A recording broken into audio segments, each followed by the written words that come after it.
Here are some tips on playing octaves. I'll just note from the beginning that the best way to fix a student's octaves is to actually watch them play, because there may be issues involving posture or alignment that are unaddressed. These are just general tips for octave playing.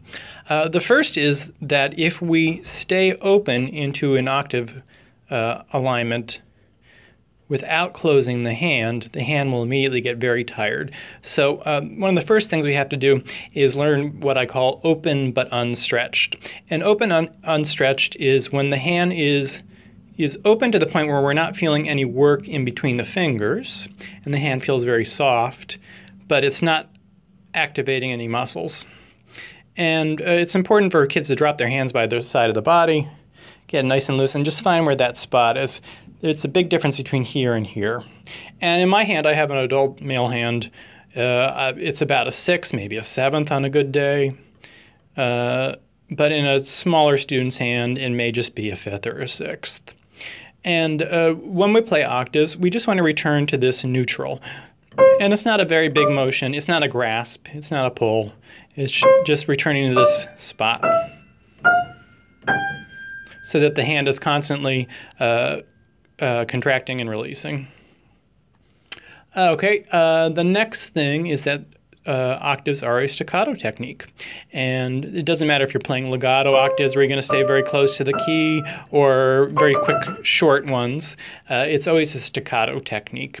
And with staccato technique, we need a rebound. So we have this little bump here. This is called the aftertouch. And the aftertouch can work sort of like a trampoline, and you can bounce your hand off the trampoline. So it'll actually do the work for you and bounce the key up. One very effective way to practice this is to do scales with just the thumb.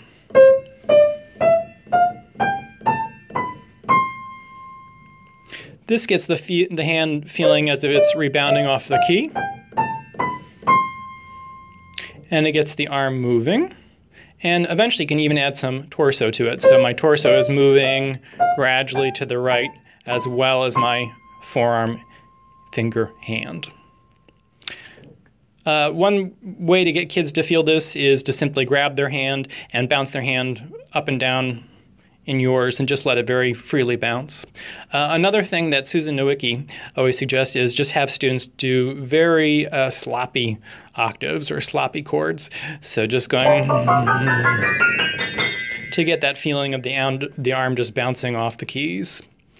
When we play octaves, we play them from the forearm, from where the forearm meets the elbow.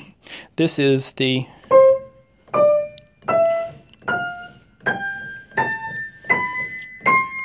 initiator of the movement. That does not mean that our wrist is going to be stiff and held in one place. The hand will move up and down from the wrist,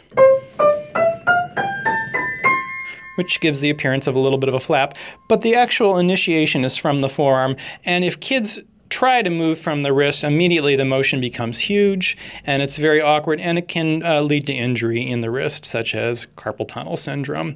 And for this, I just use the analogy of a basketball. When you dribble a basketball, your whole arm is involved in the dribbling, and the hand may be bouncing up and down, but we're not holding the arm stiff and trying to bounce the basketball with the hand.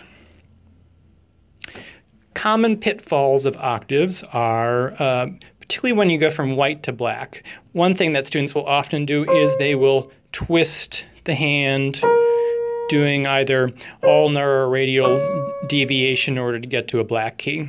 So you just want to make sure, again, we find our natural alignment by dropping the hand by the side of the body, bring it up exactly as it is. It won't be straight on this side. It won't be curved on this side. It's just going to be that nice natural alignment, which sort of looks like a flower, I think. We'll open up the hand. It will look a little different when the hand is more open. It looks like there's more of an angle on the pinky finger side, but my alignment has not changed, and I'm just going to keep that alignment no matter what I do, whether I'm going out from the black to the white or in from white to black. One good way to practice black and white key mixed octave passages is to play the black key, come to your lap, do the whites to the next group of black key, and then come to your lap. This also helps with the thumb. It's very tempting for the thumb to pull back for its note, or to pull out like this at the middle joint.